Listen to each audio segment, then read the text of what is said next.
This woman is shopping in an upscale New York City boutique. It's actually more of an upscale store. I'm not sure if you'll find anything that you're looking for.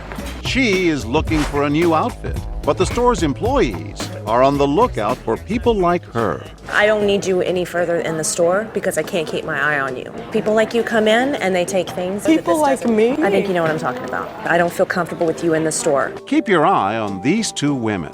Not sure you can actually afford something like this. Let me fold this back.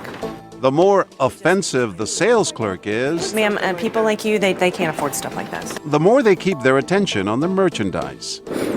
We catch up with the two women outside. I did actually feel sorry for the girl. Will you do something next I wouldn't time? have got involved, no, because it's nothing to do with me. But she needed your help. Someone has to sound the alarm. But I don't know her. The two customers have just witnessed a type of discrimination so common that researchers have given it a name: shopping while black. In a recent survey, 60% of African Americans say they have experienced it. And sadly, it has all the makings of a perfect what would you do experiment. In our scenario, actors portray a store clerk, a security guard, and a shopper who we dressed up and down. She is the target of the abuse. We wanted to see if any of the other shoppers will do anything at all. Our base of operation is in one of the shopping capitals of the world, Soho in New York. And we find practically the only store willing to experiment with something so controversial, a women's boutique called Un Pomela. People like you come in and they just slip things in your bag. You have a big jacket and everything. I think you know what I'm talking about. If you need to shop in Harlem, go shop in Harlem. You're not shopping in our store. Inside the store, the harassment continues. Put your arms out, please. It's not the first time, I'm sure. You know what I'm talking about. Excuse me, I've been searched and I'm just a shopper. Did this happen to you?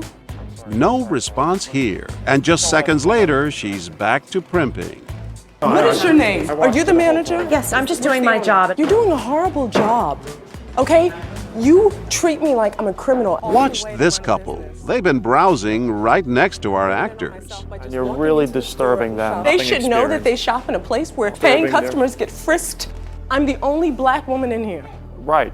And I'm the only person this is happening to. Exactly. Our security guard tries to draw the couple in. I don't go to your neighborhood. Why don't You don't go to leave our my neighborhood. Yes. You don't even know where I live. Sorry, I'm so guys. sorry, That's all right. guys. Did y'all need help looking for anything? We're just looking for something that she might like. But not a word in defense of our shopper. And we couldn't believe what happened next. Have you guys ever experienced something like that? It's just crazy. What's that? With someone like her coming in, and I mean, she looked very suspicious. I had two ladies like that come in last week. It just looks like they're gonna do something, you know? Probably to play the black card, right? What did he just say? You know? Probably to play the black card, right? Yeah, I guess it just seems like it's more black people than it is than others. We're doing an experiment on racial profiling, and it was all a scenario we staged called What Would You Do? I felt so bad. Suddenly, it seems, he changes his tune. I felt so bad. Well, she's okay, but it could have been real. Do you feel it was your role to step in and defend her at all? Would you have defended me? Yes. Meanwhile, back inside the store, Why do I have to leave? I didn't do anything wrong. This is preventative, loss prevention. You're throwing me out of the store because I'm black. notice this customer is having a hard time concentrating on the merchandise. A few minutes later, and just as we did with the man before her, we instruct our sales clerk to engage her. I think it's probably more of appearance than, just that kind of people. The probability is just higher. What does that mean, that type of people? I don't understand. The statistics are higher for people of different types. Type, you see, that's the problem. That type, I'm afraid of what you're going to say when you clarify what type means. Yeah. That's really disturbing But to me. it's the facts, and I think it's just... Oh my goodness. You are saying what I think you're saying. I wish you would just stop asking me about this and talking to me. She's so upset, she begins to cry. It's time to introduce myself. Hi, I'm John. I'm John Quinones. I'm the reporter with ABC. Do you know this is part of the experiment, right? I was just told that. We didn't want you to be that upset. We did want to find out how people would react and what should they do and what should they say, because this exists. Racism does exist. I'm so glad this is not real. Thank you. Ma'am, your type comes in here a lot, and I just need My to make type? sure. Yes. This man and his family have a front row seat. Yes. Yes. No, sir. I've had trouble with. Maybe they've heard a little too much. You're upscale. She's not. You know how embarrassing it is to do this to her? No. Why are you singling her out like that? Because look at her. Look at her. What? I've tried to protect this store. Let's go. Sir, Stung by the insults, he tries to leave, but our sales clerk won't let him go. we had this happen last week, and I need to make sure that it doesn't happen. It comes out of my pocket. Listen, I'm not stating that you shouldn't do your job, but the way you're doing your job isn't right. So how would I do it if you don't need to be working here if you don't know how you would do it? He's finally had enough. But you should apologize. That's cold. That's sick. That's sick. Excuse me, sir. Hi, I'm John Quinones. Man, I can't talk right now. I know you're upset. You know what this was? You know what this was?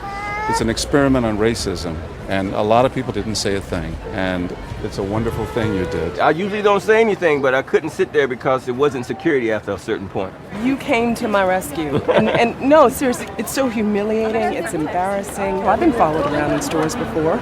I have to be conscious of the way I dress before I go shopping. Almost 100 people witness our scenario and less than 20 intervene. It was clear from our experiment that people of color feel the most strongly, but we were surprised by some of the other folks who decided to step in. I just don't feel comfortable right now with you in the store. I'm sorry, and I can't subject them to this. I think you should put in a complaint. Sorry, as somebody who's shopping, you've done nothing wrong. I've had people like her come in, and this is what happened. I need you to frisk her, please. She's done nothing. I'm just. I have not done anything wrong. Turn around. I'm coming into your store as a customer. Our security guard ignores the women's pleas and moves in. Put your arms out.